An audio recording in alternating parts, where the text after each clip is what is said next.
So over here, you can see that I have this page right here with multiple products. So let's say what I want to do is I want to give a user an option to go ahead and filter out the products by selecting a price range. So for that, what you can actually do is enable something called the store product filter. So for that, if you were to go to the Strikingly editor right here, on the store section, so let's go to the design. So this is the store. As you can see, if I were to click on manage product right here, you can see your products. And if you want to enable out that product filter for your users, you can simply go to product categories right here and choose activate product filter.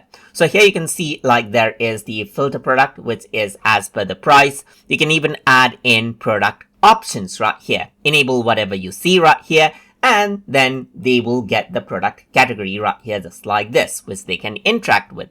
So let me just go ahead and do this and then update this out by publishing it. So let's just go ahead and publish it. And as I do that, now if I were to go ahead and refresh out my page, you can see the product filter over here on the left, which is accessible. So now I can use the slider to go ahead and filter out the product, and then let's say for example select a range right here just like this to go ahead and just display out what is in that particular product filter.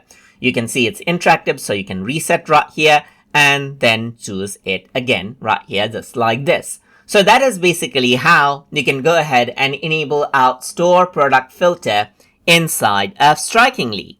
So I hope you guys learned something as always. And as always, please like, comment, share, and subscribe.